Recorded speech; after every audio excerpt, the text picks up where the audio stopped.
Nama Om Vishnu Padaya Krishna Prashnaya Bhutale Srimate Bhakti-yoga Swamini Namine Namaste Sarasvati Deve Gauravani Vacharine Nirvishesha Shunyavani Vashakare Chakarine Jai Shri Krishna Chaitanya Prabhu Nityananda Shri Advaita Gadadhara Srivasadi Gauravakta Vrinda Hare Krishna Krishna Krishna Hare Hare Hare Rama Rama Rama Hare Hare Om Namo Bhagavate Vasudevaya Om Namo Bhagavate Vasudevaya Om Namo Bhagavate Vasudevaya Om Namo Bhagavate Vasudevaya Om Namo Bhagavate Vasudevaya Om Namo Bhagavate Vasudevaya. So continue our theme of strength and weakness in devotional service. Budeme pokračovat s tématem síla a slabosti v podané službě. Who has been here for the 2 sessions we had? Kdo tady z vás byl na těch 2 předchozích přednáškách na toto téma? Not so many, so we have to summarize. Moc odaných nebylo, takže to trošku shrneme. And we will speak specifically about now from Bhagavad Gita. We had Bhagavatam and Harinam Chintamani. Takže specificky dneska budeme hovořit z Bhagavad Gita. Mluvili jsme na základě Bhagavatamu, Harinama Chintamani. So, I mean, so few were there for Bhagavatam class also. Yes, possibly, no? Anyway, so first installment was the verses we had from the 7th canto. Takže jsme četli verše ze 7. zpěvu. There we heard about 13 enemies. Tam jsme slyšeli o 13 nepřátelích. Generally, there are 6 enemies. Většinou se hovoří o 6 nepřátelích. Kama, Krodha, Lobha, Mada, Moha, Matsarya. That's 6, right? Which you know what it means? Které znamenají káma chtíč, káma krodha, hněv, chamtivost, závist, šílenství a iluze. Yes, lust, anger, greed, illusion, envy and madness. Těchto 6 chtíč, iluze, závist, šílenství. So in the Bhagavatam, in the 7th canto, now it's a little bit extended, the list of enemies.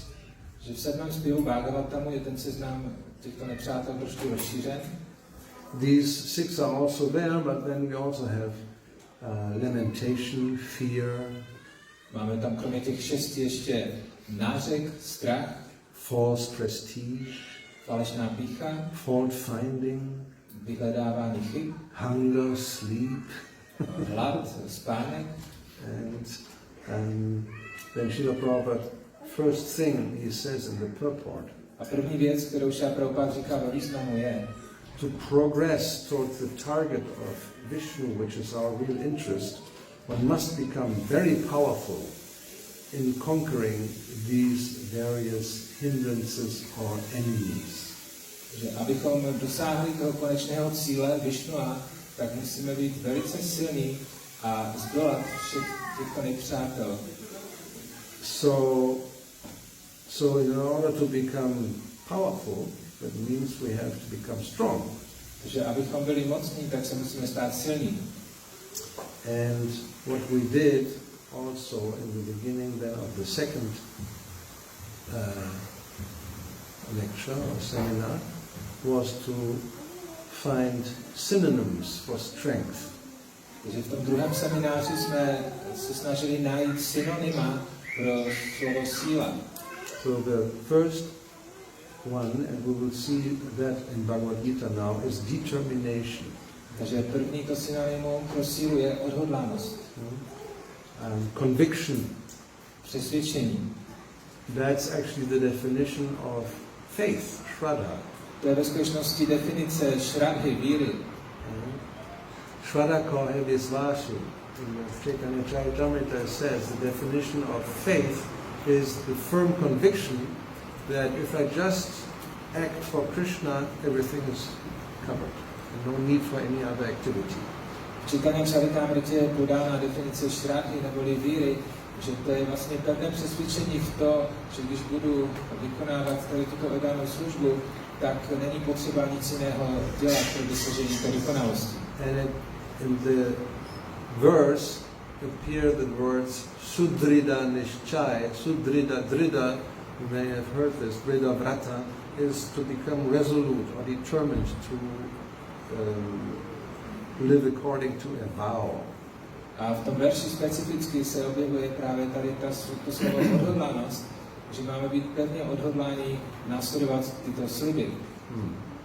So, conviction, dedication, willpower, přesvědčení, odevzdanost, síla mysli, fearlessness, být oproštěný od strachu, and single-mindedness, a mít mysl, soustředěnou mysl, steadiness, být stálý, and some who go together like vigor, vitality, health. a taky něco jako hrdinství, vitalita. And the opposite, when we are weak, it means there is a lack of conviction. A opakem toho, když jsme slabí, tak to znamená, že nemáme to přesvědčení, Lack of determination. Postrádáme odhodlání. And it can be even lethargy, one is very slow, doesn't want to do anything. Jsme letargičtí, to znamená, nechce se nám nic dělat. So in such a condition it's very difficult to make progress. Takže v takovém stavu je velice obtížné udělat pokrok. Even in material. Dokonce i materiálně. So then the question of course is how can we get that strength? Takže teď je otázka, jak tu sílu můžeme získat. And in the seventh canto, in that purport, Srila Prabhupada, more than one time, actually several times, he mentions the most important method of getting strength. A v tom sedmém zpěvu, v tom významu Srila Prabhupada několikrát vysvětluje tu metodu, jak tu sílu získat. We can, it's only a few sentences each time, we can just hear those again. Takže můžeme si to znova přečíst, je to pár vět. And it's all basically about getting strength by pleasing the spiritual master, and in this way pleasing Krishna. A jedná se o to, že tu sílu můžeme získat tím, že potěšíme duchovního učitele a díky tomu potěšíme Krishnu. Yasya prasadat bhagavat prasadat. That's the principle. To je ten princip. Yasya prasadat bhagavat prasadat.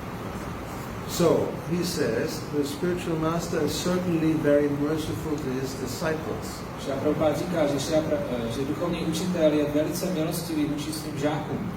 And by satisfying him, the devotee gets strength from the Supreme Lord. A tím, že ho oddaný potěší nebo uspokojí, tak získá sílu od nejvyššího Pána. And it's all from the same purport. He repeats it again and again. Takže to je pořád z toho stejného sedmého zpěvu, ze stejného významu. One must first please the spiritual master, and then one automatically pleases Krishna and gets strength.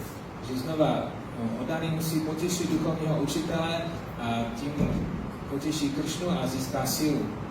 If one seriously desires to go home back to Godhead, one must become strong. Když někdo vážně přemýšlí o návratu zpátky k Bohu, tak se musí stát silným. And that's by pleasing the spiritual master. A to se stane díky potěšení duchovního mysle. For in this way one gets the weapon with which to conquer the enemy.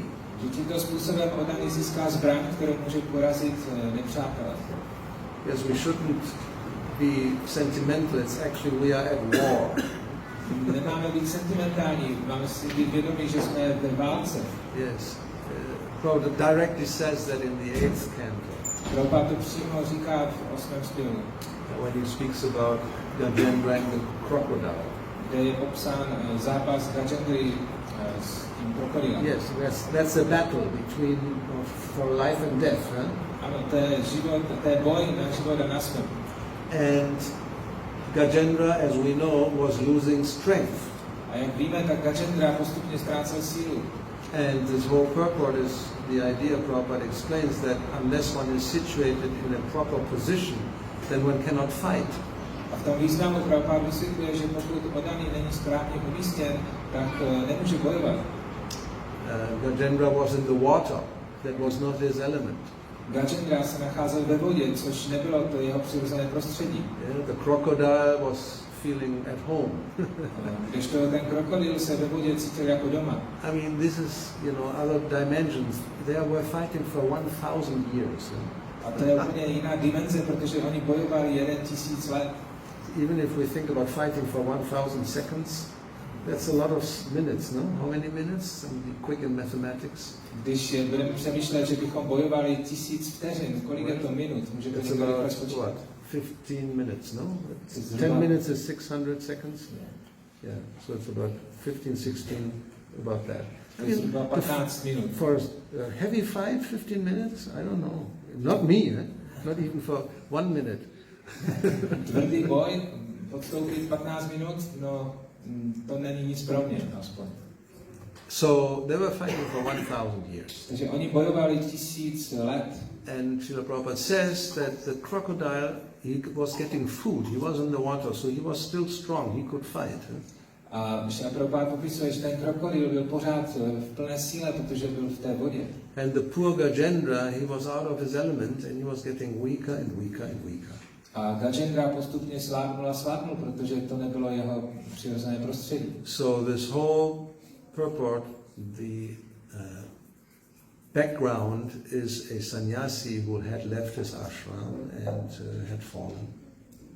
Takže celé pozadí tady toho je, že sannyasi odešel ze svého ashramu a poklesnul. And he had gone away. A odešel pryč. So Prabhupada, the whole point was, if one is not strong in one position, then one should put himself into another position and continue fighting and not go away. Ale Srila Prabhupada vysvětluje, že oddaný v takové situaci by neměl odcházet úplně pryč, ale že by měl přijmout to jiné postavení a pokračovat v tom boji. So that's one lesson. One has to be properly situated to be able to be strong and continue fighting. Že to je jedno z ponaučení, že abychom byli silní, tak musíme být správně umístěni a pokračovat v tom boji. From the same purport he says, we must therefore conquer the enemy of Krishna consciousness. A ve stejném významu opět říká, že máme porazit toho nepřítele vědomí Kršny. With the strength received from Balaram. Silou, kterou získáváme od Balarama. Otherwise, if we don't get that strength, then one cannot come out of this ocean of ignorance, birth and death. Protože pokud tu sílu nezískáme, tak se nedokážeme vymanit z tohoto oceánu zrození a smrti. So in Bhagavad Gita, we find some similar theme in the second chapter. A v druhé kapitole Bhagavad Gity nacházíme popisy na stejné téma. It's the Vyavasatnika Buddhir Ekeha Kurunandana Bahusaka Hi Yanantascha Buddhayo Vyavasayina. Those who are on this path, they are resolute or determined in purpose. Je tady zmíněno, že ti, kdo jsou na této cestě, tak jsou odhodláni ve svém úsilí. And the aim is one. A mají jeden cíl. Ekeha Kurunandana, very important. Prabhupada mentions that many times. That, Vishwanath Chakravarti Thakur gives an explanation that the disciple should be firmly fixed and focused on fulfilling the order of the spiritual master. Vishwanath Chakravarti Thakur tady toho vysvětluje, že žák má být soustředěn na naplnění pokynů toho duchovního učitele. So he says that the resolute person of a person in Krishna consciousness is based on knowledge. A Prabhupada vysvětluje, že to odhodlání je založeno na poznání. So that's now a new angle we have not mentioned very much in the past two seminars. Že to je další úhel pohledu, o kterém jsme ještě nehovořili. The importance of knowledge. O důležitosti poznání. We had identified actually some 4 items how one gets strength. Takže my jsme našli vlastně 4 zdroje té síly. So one was to be in good association, sadhu sangha. První je nacházet se v správné společnosti, sadhu sangha. Then of course pleasing the guru, that was the theme of the 7th canto. Potom ovšem je to potěšení toho duchovního učitele, což je z toho 7. zpěvu. Then in Harinam Chintamani, the conclusion was that by chanting without offense, one also will get strength. A z Harinama Chintamani je taky závěr, že tím, že budeme zpívat svaté jméno bez přestupku, tak získáme sílu.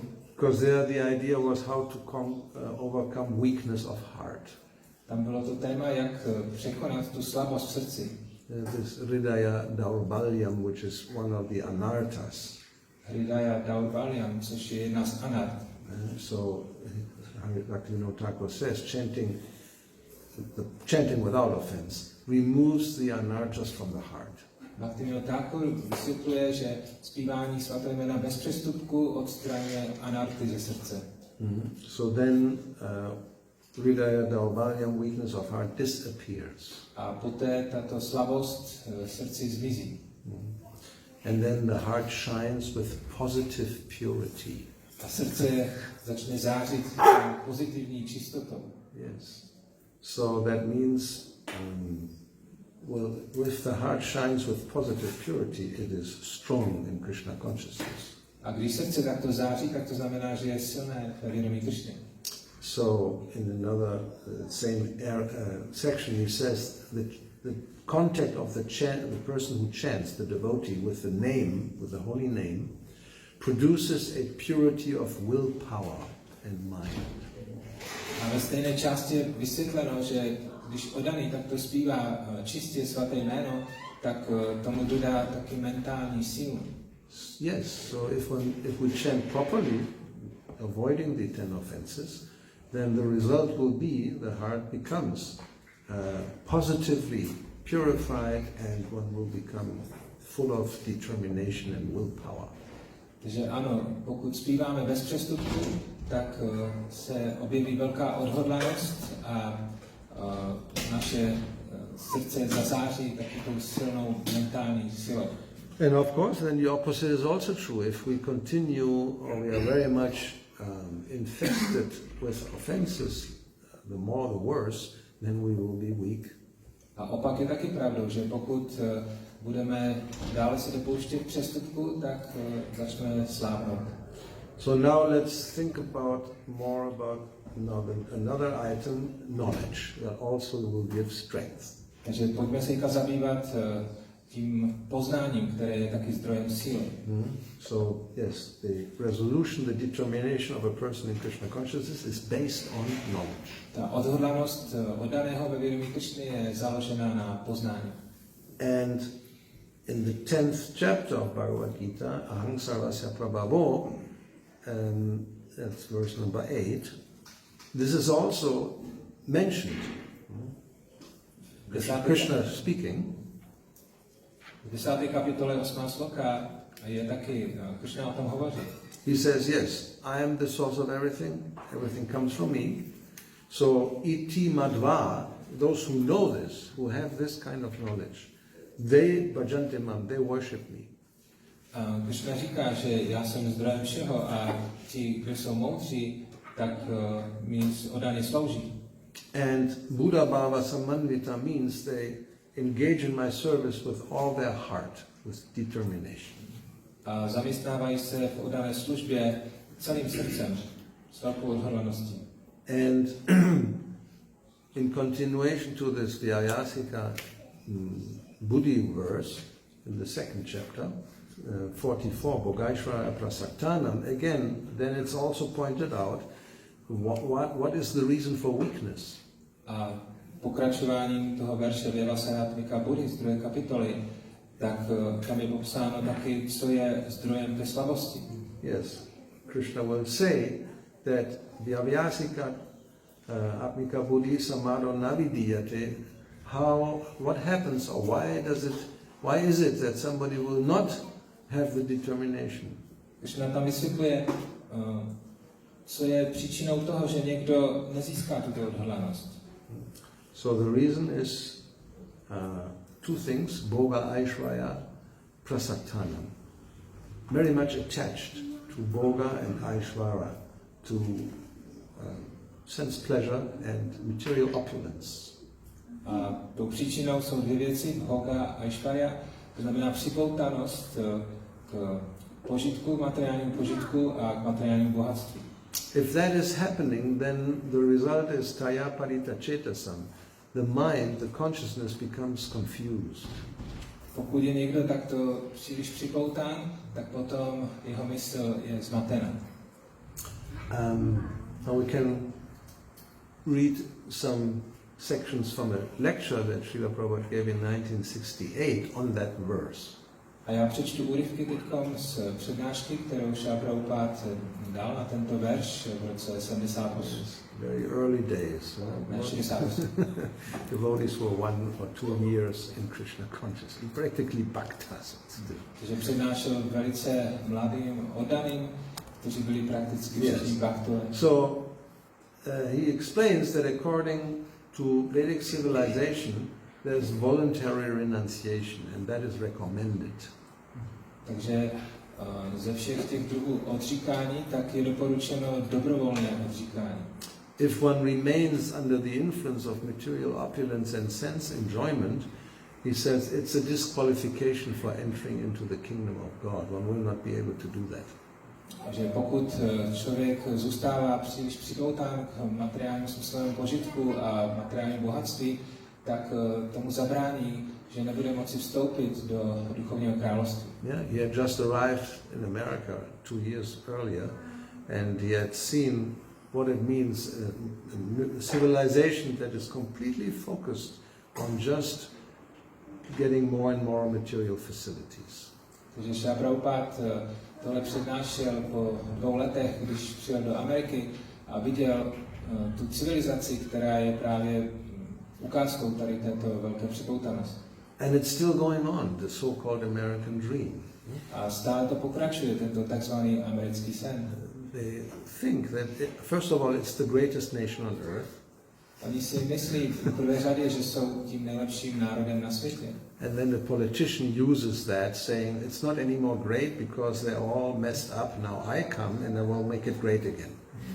A ten politik, který tam prostě nastoupí, tak říká, doposud tomu tak nebylo, protože všechno je v chaosu, ale já jsem teďka přišel, abych to dal všechno do pořádku. And now the slogan for the new campaign will be keep it great, because now I made it great in 2 years.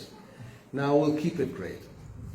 A slogan pro příští kampaň tak je, já jsem dokázal, dal jsem to do pořádku, tak to tak udržte teď. So Srila Prabhupada attacked this concept, this wrong, really illusory idea 50 years ago. A Srila Prabhupada zaútočil tady na ten velice iluzorní koncept už před 50 lety.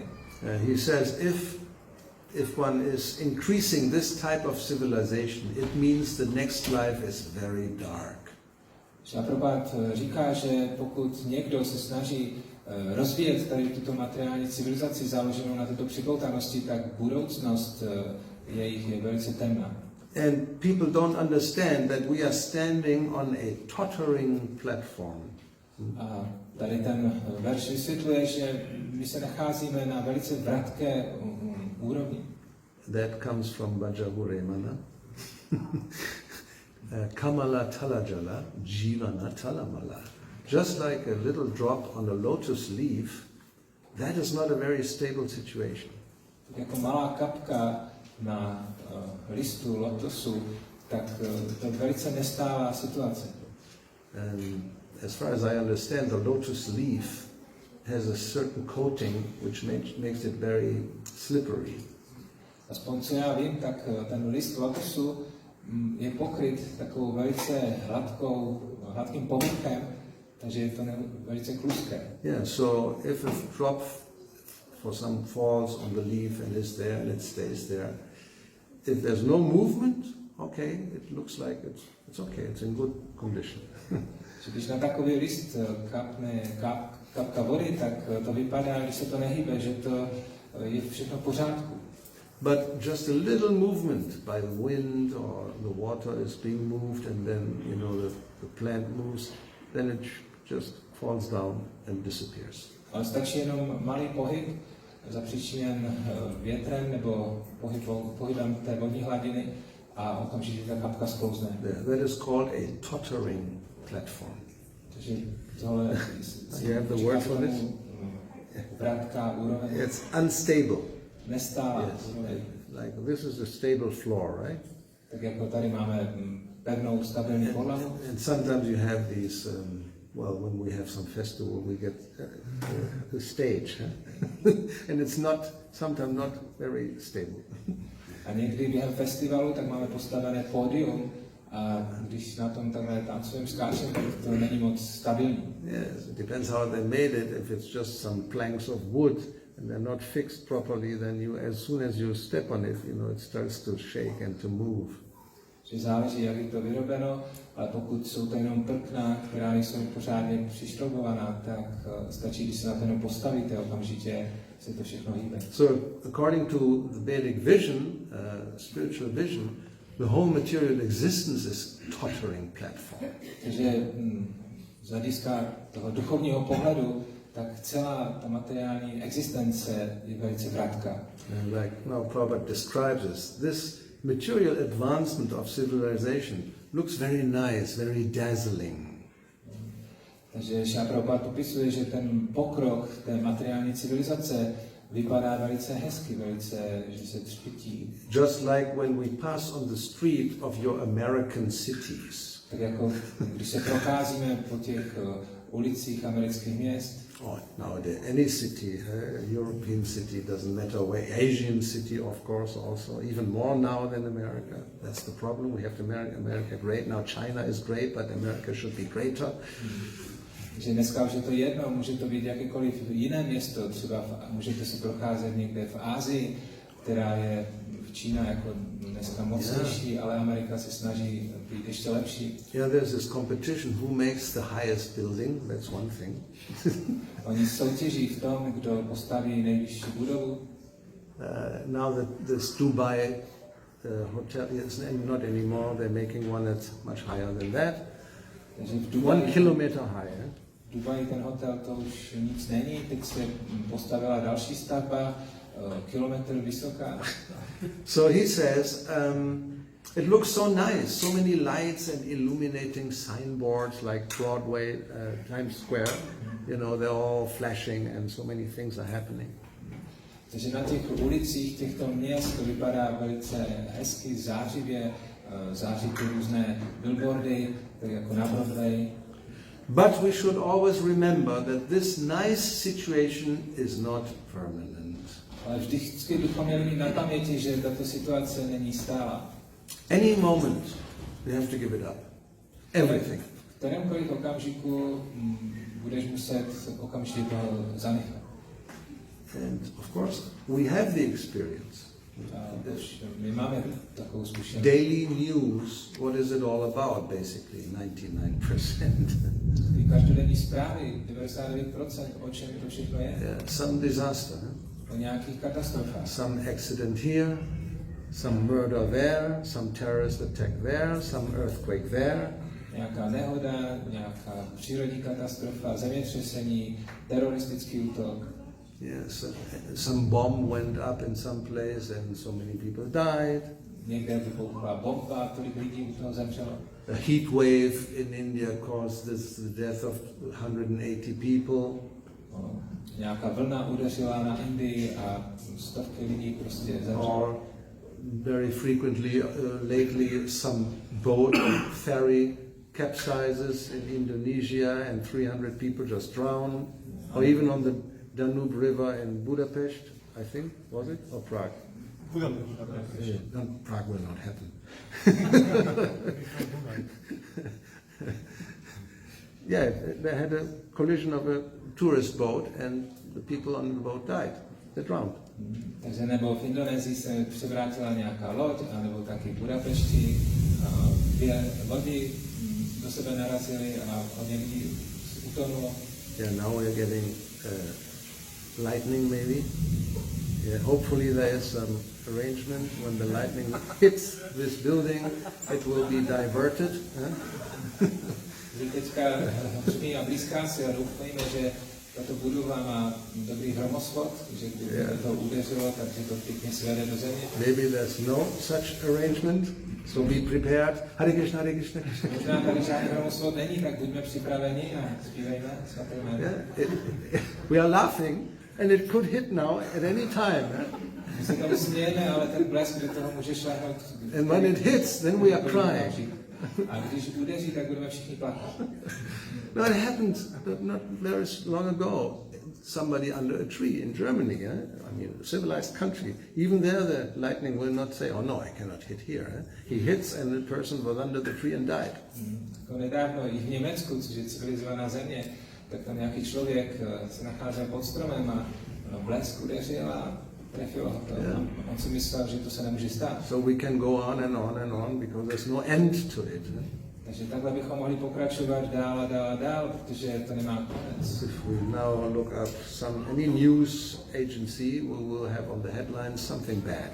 Když bychom teď šli online a podívali se na ty titulky těch zpráv, tak bychom určitě viděli nějaké katastrofy. Catastrophe, yes. Very likely. So tomorrow it will be another catastrophe. Takže zítra bude nějaká další katastrofa. And the next day another one. So it's actually it's 24 hours, 7 days a week. A pozítří další. Ve skutečnosti se to děje 24 hodin, 7 dní v týdnu. But we think it happens to others, but it will not happen to me. Ale my si myslíme, že se to děje všem ostatním a mně se to nemůže stát. Right? Je to yes, we are all convinced about that. Ano, jsme o tom pevně přesvědčeni. Yeah, me too.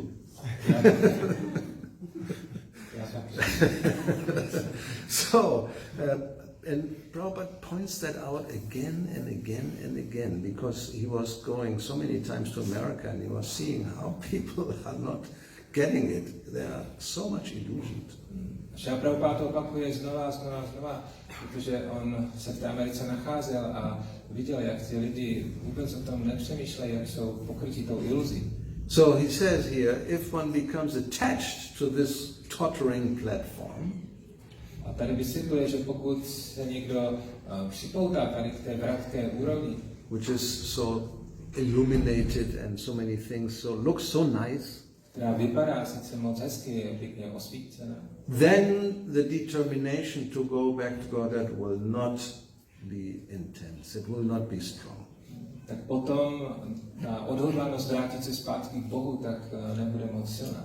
Therefore we voluntarily have to accept a simple life. Proto bychom měli dobrovolně přijmout jednoduchý život. And then he was speaking about our situation, like he says, just like we are sitting here on the floor. A pak popisuje tu naši situaci, tak jako když teďkom sedíme na podlaze. And we're still sitting on the floor after 50 years. A i po 50 letech stejným způsobem sedíme na ty přinášce na podlaze. That's a good sign. A to je dobrá známka. So he says, according to your American standard of life, this is not good. A Prabhupada říká, podle vašeho amerického standardu života, tak sedět na podlaze, to není dobré. Therefore, rich class of men or high class men, they do not come here. Proto ti boháči, oni sem nepřicházejí. Because we have no sitting place. Protože nemáme pro ně žádné křesla. Now, few things have changed because we are getting old.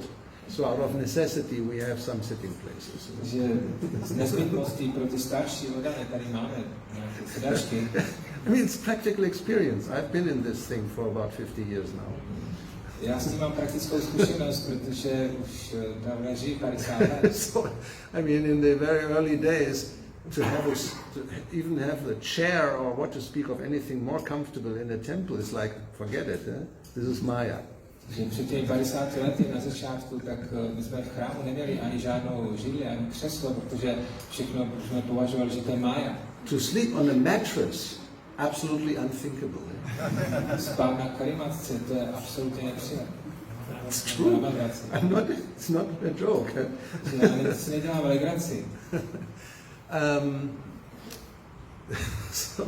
So Prabhupada, he recognizes that. He knows. But he says, well, so therefore, will we change our lifestyle?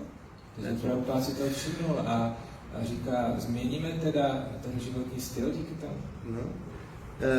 And he continues to say, if we teach our children how simply for sense enjoyment, then how can they be spiritually advanced? A když budeme učit stejný životní styl naše děti, právě ten materiální požitek, tak jak oni můžou udělat pokrok v duchovním životě? The result will be confusion. Výsledkem bude akorát zmatenost. So, should I say it or not say it? Who does not have a smartphone? Kdo z vás nemá smartphone? Wow, I'm surprised, I'm shocked. Jsem v šoku, překvapen. This is unusual. How many are we here? Maybe 50, 60 or 100? And there's almost 3 or 4 who don't have a phone. How is this possible? Jak je možné, že 3 osoby minimálně tady nemají? How can you live? Jak můžete žít bez toho? Do you know that your life is practically useless? Nevíte, že váš život je prakticky na nic? You don't know the beauty of Facebook? Nepoznáte tu krásu Facebooku? So, actually, this is a tool for forgetting Krishna also very easily. Ve skutečnosti takový chytrý telefon je nástrojem, jak můžeme velice snadno zapomenout. I know, I have it.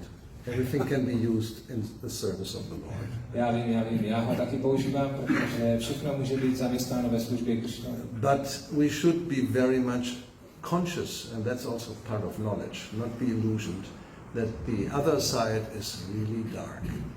Ale měli bychom si být velice toho vědomí, toho nebezpečí, že ta druhá stránka toho je právě velice temná. Yeah, just like the famous example of the razor, blade. Not the razor, plastic razor, that doesn't work. The sharp one with a blade like cutting your throat. Tak jako je dán ten příklad s břitvou, ale ne takové ty holítka plastové, ale skutečná břitva, kterou můžete někoho i podříznout. Many don't even know what it is. Možná ani nevíte, co to je. But in the past this was used for shaving. Ale v minulosti se to používalo na holení. Dangerous, Velice nebezpečný nástroj. I mean, if you go to a barber and have a shave in that way, you're really praying all the time. He will not fall unconscious or be distracted and then just cut your throat. Když jdete k holiči, který používá takovou břitvu, tak se budete při tom holení opravdu modlit, aby náhodou neupadl do bezvědomí, nebo aby nebyl nepozorný a nepořezal vás. These blades were really sharp. Takové ostří je opravdu velice ostré. The test was you take a piece of paper and you go with it like this and it will just slice through the paper without any problem. A oni to ostrost zkoušejí, že vezmou kus papíru a projedou tím papírem a ono se to velice snadno rozřízne na dvě části. So the example Prabhupada gives that if you have such a blade, if you do it right, then you get a clean shave. Of course, it's so sharp that no hair will stay. Prabhupada říká, když máš takovou břitvu a použiješ ji správně, tak se velice hezky oholíš. But a little inattentiveness, just change the angle a few degrees, you cut yourself and blood comes out. Ale stačí malá nepozornost a přiložíš to pod nesprávným úhlem, tak okamžitě se řízneš a bude vytykat krev. So nowadays, because civilization has not stopped advancing, it has advanced more and more and more. Takže dneska, kdy ta civilizace neustále dělá ten pokrok víc a víc, so there are so many things that cause attachment and this desire to enjoy. tak těch věcí přibývá, které způsobují právě, zvětšují tu touhu po požitku. And therefore it's easy. A je proto velice snadné být zmaten. So Prabhupada continues concluding, so one has to understand this point. Šála Prabhupád to zakončuje a říká, proto tohle musíme pochopit.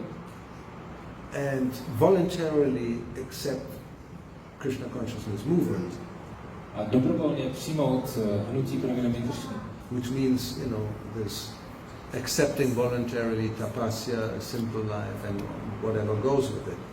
Což znamená dobrovolné přijetí právě toho odříkání, tapasy a všeho, co s tím souvisí. Then one will find happiness. A potom najdeme štěstí. So knowledge, that's the part of this knowledge means one really has to understand things as they are. Že součástí toho poznání je, že musíme začít chápat věci takové, jaké jsou. Yeah, on one hand, of course, Krishna says, if one understands me, then he becomes determined to engage in my service. That's true.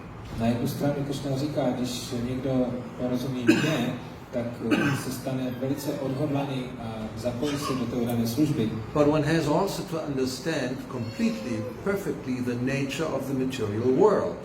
Ale zároveň musíme dokonale pochopit tady tu povahu materiálního světa. But that's the only way that one can become detached. Protože to je pak jediný způsob, jak se můžeme od toho odpoutat. And voluntarily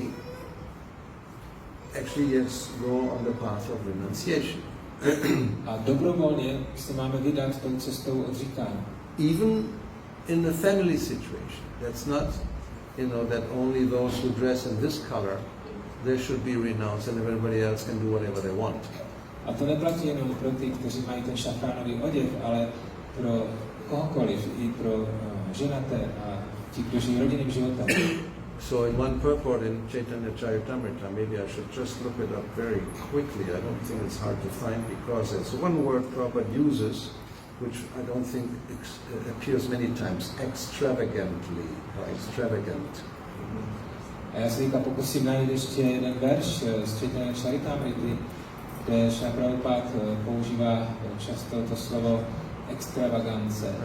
Yes, extravagance. So, let's see. Chaitanya Charitamrita. There it speaks about Vasudeva Datta, who was spending money very liberally. Se hovoří o Vasudevovi Dattovi, který velice utrácel.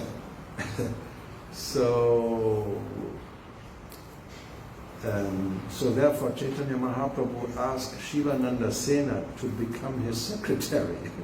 A proto Chaitanya Mahaprabhu požádal Shivananda Senu, aby se stal jeho sekretářem. To control his extravagant expenses. Aby začal kontrolovat to jeho přílišné utrácení. But I'm looking for some other part.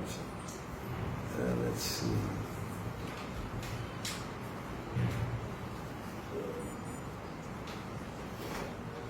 Let me see.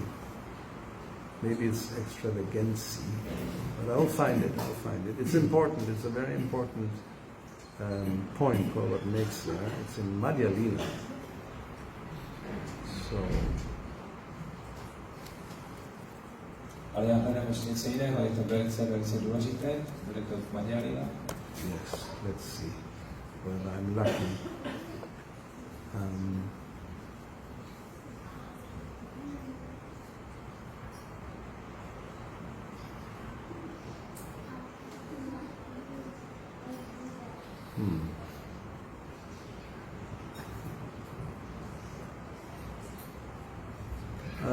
So he says that even those who are grihastas, they shouldn't live in an extravagant way. That's the bottom line. Takže to základní pravidlo je, že i ti, kteří jsou grihastové, tak by neměli žít rozmarně.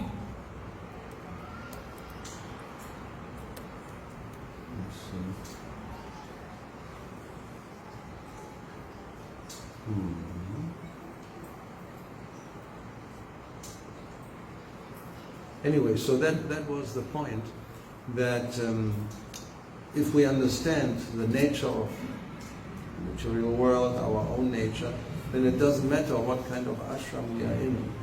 This vairagya or detachment should be practiced to whatever degree.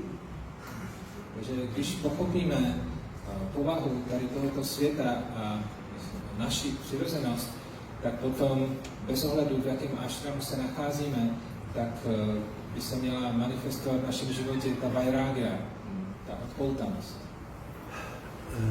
Ultimately, one has to give up everything anyway. V konečném smyslu budeme se muset vzdát nakonec všeho. Yes, the more one is attached and bewildered, then this is, first of all, one has no determination to actually engage in devotional service wholeheartedly. That's not possible. Když je někdo příliš připoután k hmotným věcem, tak první věc je, že nebude odhodlaný vykonávat oddanou službu. So, therefore, no matter what the situation is, this should be cultivated voluntarily. Bez ohledu, v jaké situaci se nacházíme, tak dobrovolně bychom měli rozvíjet právě tu poutanost. So, when Prabhupada speaks about simple life, one should accept a simple lifestyle. That means, yes, no extravagance. Takže Prabhupada hovoří o jednoduchém žití a to je přesně ten princip, to znamená, nemáme žít extravagantně. Yeah, like typical example of extravagance, and people who have money do this. They have a whole collection of sports cars and who knows what, so many items of enjoyment. Takže příkladem tady toho ukrácení přílišného jsou ty bohatí lidé, kteří mají celou kolekci různých sportovních aut. Or people who are just have a tendency to collect expensive clothing. A nebo lidé mají potom sklon kupovat velice drahé oblečení. There's no need. You have already. How many pairs of shoes does one need, for example? Ty oblečení, které už nepotřebují, například kolik párů ponožek nepotřebuje. Basically one pair, right? V podstatě stačí jeden pár. Okay, 2 or 3, depending on whether it's raining or not raining, whether it's cold or, hot. Okay.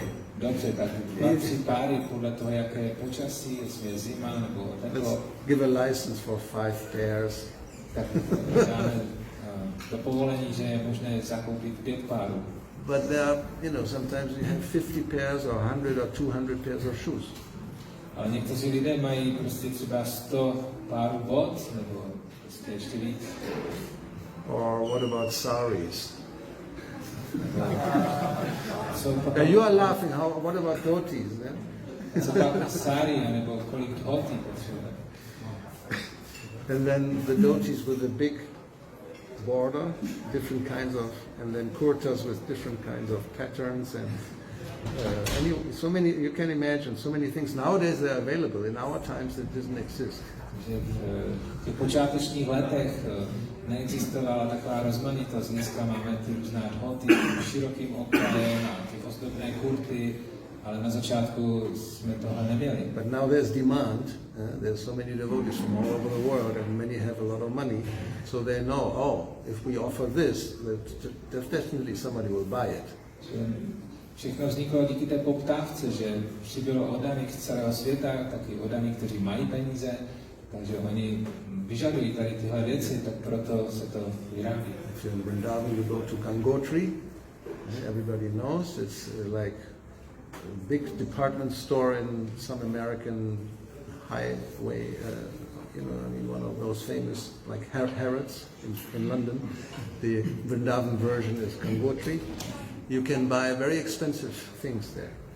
Že můžete jít k Gangotrimu ve Vrindávanu do tého obchodního domu a tam prakticky můžete nakoupit spoustu těchto věcí.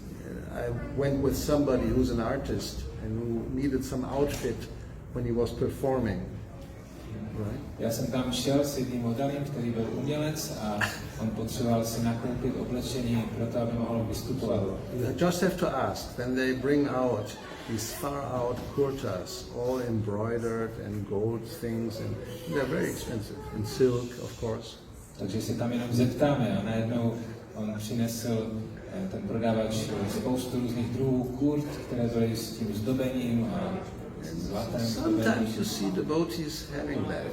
Někdy můžeme vidět, že někteří oddaní to nosí. So if you have a collection like this, 20 kurtas like that, and so that's called extravagance. Že když někdo má celou takovou sbírku kurt, 20 a víc, tak to je prostě určitá It's not necessary. co není potřeba. It's not necessary to clothe yourself. Není potřeba mít toho prostě tolik. So it's a matter of consciousness. What is your consciousness? Because we are attached, we like something, therefore we want more and more of it. Že je to otázka vědomí. Pokud jsme k něčemu připoutáni a chceme to, tak pak to nemá konce, chceme těch věcí víc a víc. Yeah, why only one car? I have a Mercedes, okay, but what about having a BMW? It just has a different flavor. So yes, I have the money, why not get it? Že proč jenom jedno auto? Už mám Mercedes, ale co takhle mít ještě BMW? Takže je v tom určitá chuť a prostě když má někdo peníze, tak on takhle začne utrácet. Or to speak about the special Italian brands, Lamborghinis and Bugattis and Maseratis and Ferraris. Co pak říct ještě o těch italských značkách, Lamborghini, Ferrari. And they don't care to spend like €1 million on a car. Takže oni se nezdráhají utratit €1 000 000 za auto. Or more. Nebo ještě víc. That's extravagance. Takže to je přílišné utrácení. So that's all relative. Devotees don't have normally €1 million to buy a car, but you may spend more than actually what is necessary. Takže je to relativní, ne všichni oddaní mají €1 000 000, ale ten princip je, že máme sklon utrácet víc, než je potřeba. So the idea is, no, one should just use whatever is needed and not more than that. Takže ne, máme použít jenom to, co je skutečně potřeba a ne víc. So in that way, then one becomes determined. A tímto způsobem člověk rozvine tu odhodlanost. So otherwise, the determination for devotional service does not take place. Jinak odhodlání pro oddanou službu tak se nebude manifestovat. Okay, so any comments or disagreements? Má někdo nějaký komentář nebo nesouhlas? Question? Well, okay. I was hoping for somebody who would argue against this. Tak jsem doufal, že někdo bude mít proti tomu, co jsem řekl, nějaké námitky. Anyway. Včera, když se hovořilo o tom, jak překonat slabosti, tak se hovořilo i o sebedůvěře. Yesterday, as you spoke about how to overcome our weaknesses. A falešném egu a otázka je, jaký je rozdíl mezi zdravou sebedůvěrou a falešným egem, respektive zdravou a nezdravou sebedůvěrou. And so you mentioned self-confidence also.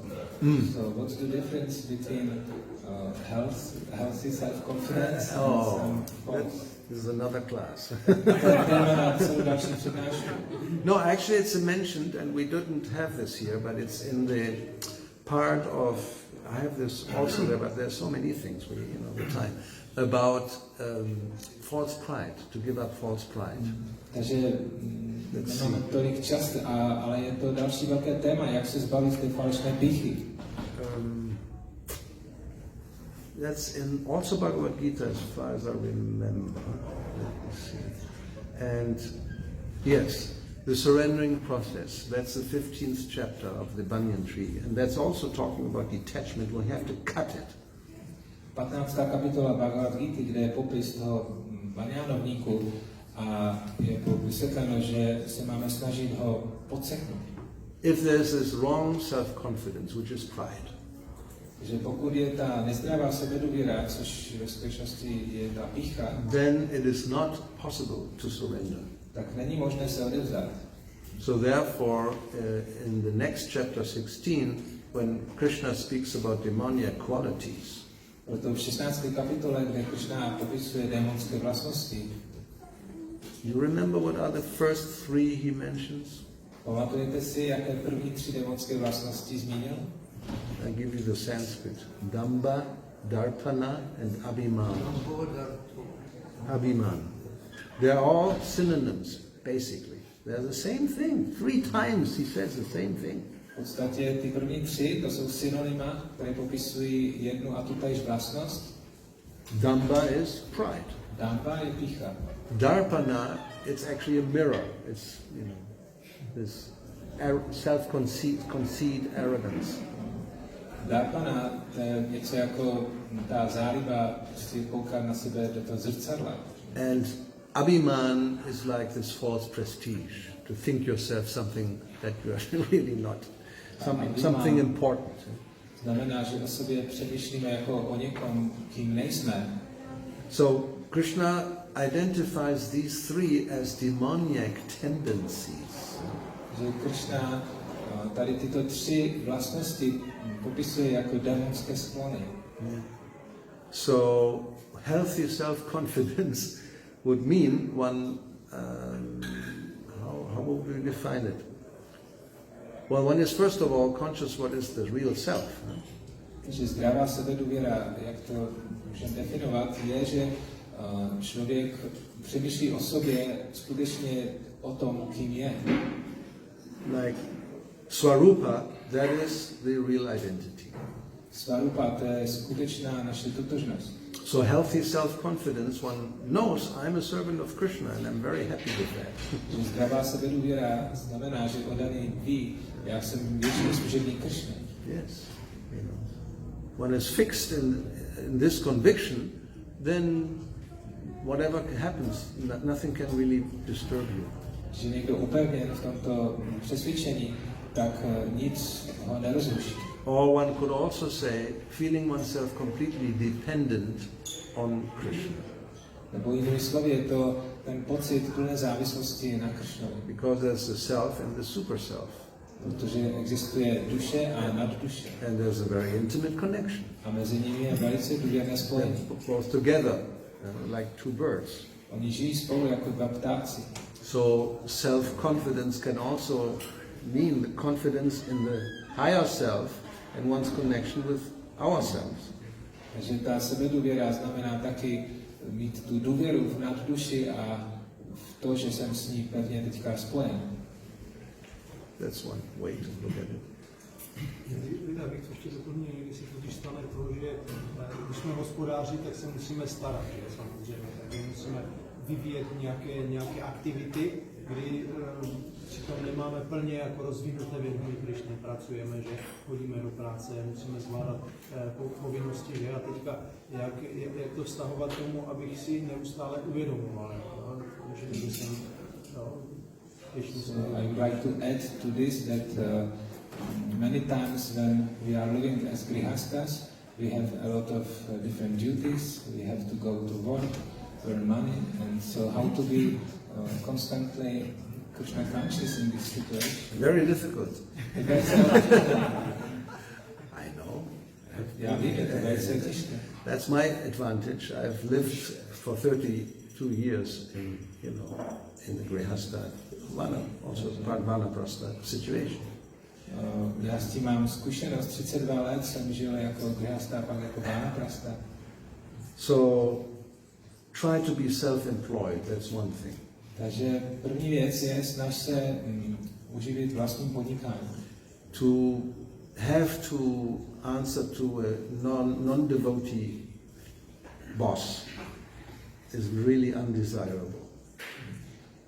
Prostě je velice nežádoucí neustále prostě odpovídat tomu šéfovi někde v práci. Yes, a chef who is not a devotee that's very unfortunate. I mean, should, as far as possible, to be avoided. Že pokud je to možné, tak co nejvíce se vyhnout tady té situaci, být zaměstnán a mít nějakého šéfa, který není oddaný. Because according, I mean, Prabhupada many times mentioned this, it's the type of a dog's situation, like a Shudra who is dependent on somebody. He says to depend on the mercy of somebody else is really not what we want. Prabhupada to popisuje jako pes, který prostě týká žebra o milost nějakého pána, takže to je velice nežádoucí a máme se tomu co nejvíce snažit vyhnout. But, many devotees have no other choice. Ale mnoho oddaných nemá na výběr. So you become an employee. Takže se stávají zaměstnanci. And if they tell you we don't need you anymore, then you're on the street again. A když vám řeknou, že už vás nepotřebujeme, tak jste pak znova na ulici. So better than at least have a chef who's a devotee. Takže alespoň se máme snažit o to, aby náš šéf byl oddaný. And the best is you are your own chef. A nejlepší je být sám sebou, sám svým šéfem. That's the first class choice. To je prvotřídní zaměstnání. Yes. But, the struggle is there, that's unavoidable. Ale ten zápas tam bude, je to nevyhnutelné. Yeah. Therefore, I mean, that's now we're opening up big topics. Prabhupada, right from the beginning, we are here in 68, he starts New Vrindavan. A tím otevíráme celé další téma, ale Prabhupada tady vidíme, už v tom roce 68 v Vrindávanu tohle začal. That was his vision, that devotees do not have to beg to become employed by some non-devotee chef because they need to earn money to survive. Prabhupada si přál, aby oddaní nemuseli se takto zaměstnávat od nějakého neoddaného šéfa. So the idea was they will live on farm communities and produce their own food, produce their own cloth, everything self-sufficient and live happily in Krishna consciousness, saving time. Proto chtěl, aby oddaní žili na soběstačných farmách, aby si dokázali vypěstovat vlastní jídlo a taky vyrobit vlastní oblečení. But that implies a simple life, and most of us are not very much inclined to live such a life. Ale tohle vyžaduje právě to jednoduché žití a mnoho z nás nejsme na to připraveni nebo neinklinujeme k tomu.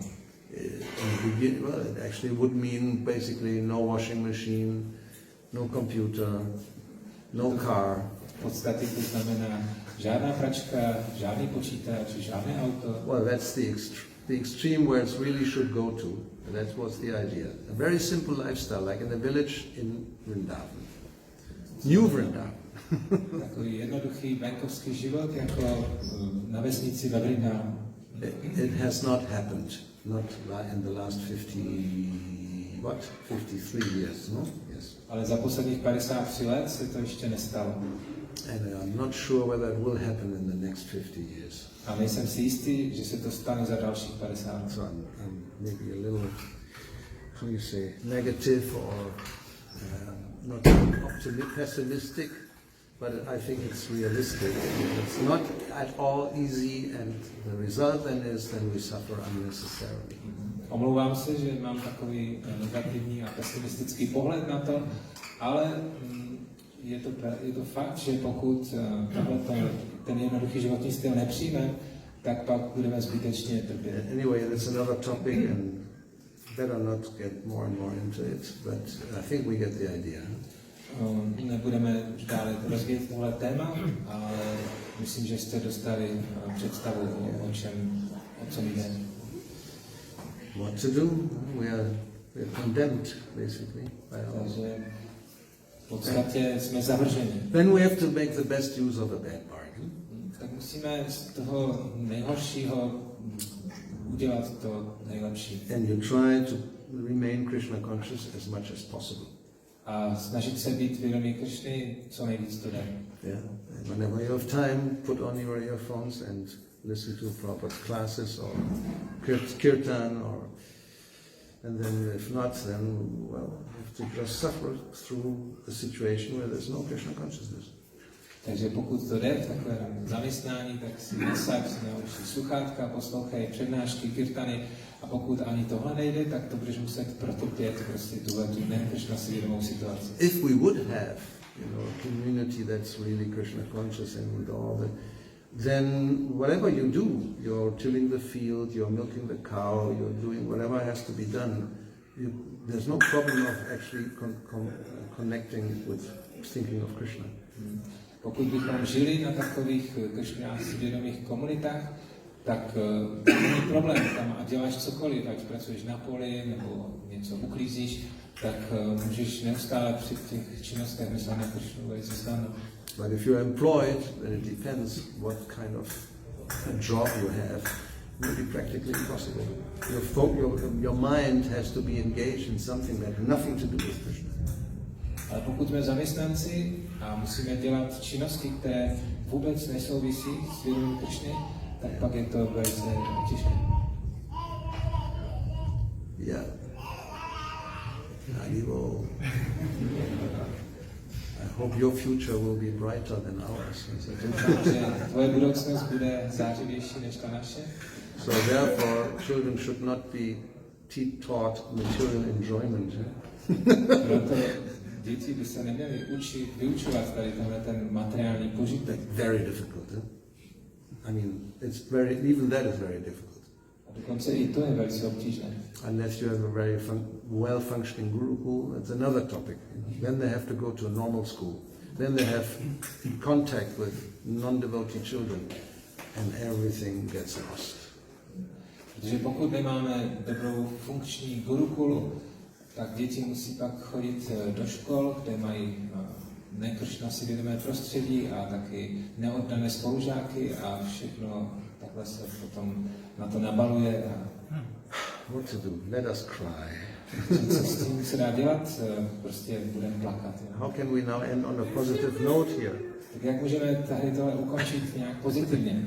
At least we have once in a year we have a gathering, we all come together and we can really think of Krishna 24 hours, right? Aspoň jednou za rok máme tento úžasný tábor, kde můžeme se sejít všichni společně a 24 hodin denně myslet na Krishnu. It's not a joke. It may help us to go through the rest of the year more or less, surviving. A nedělám se legraci, takové intenzivních pár dní strávených, tak nám může dát tu sílu prožít ten zbytek roku velice Krishna si vědomě. Prabhupada wanted us to come to India once a year to Mayapur. All of us actually, he wanted all his disciples to come to recharge the batteries and then get strength to continue for the rest of the year in a circumstance where it's much more difficult to think of Krishna. Jako Šrila Prabhupada si přál, aby oni jednou za rok přijeli do Mayapuru, dobít si duchovní baterky, aby pak zbytek roku mohli fungovat v tom neoddaném prostředí. Yeah. So one has to mold one's life in such a way that the contact with Maya is minimum and the contact with Krishna is maximum. That's the art of living. Takže umění žití je uspořádat si život tak, aby jsme co nejvíce mohli právě být Krishna si vědomí a co nejméně. So hearing, chanting and remembering, then everything will be bright. So we're ending on a positive note. Takže když bude pokračovat tady to zpívání a naslouchání, tak budeme ve vědomí Krishny a to je velice pozitivní a tím to můžeme ukončit. That's a good thing about smartphones. You can get, kirtan from Mayapur anywhere at any time, practically.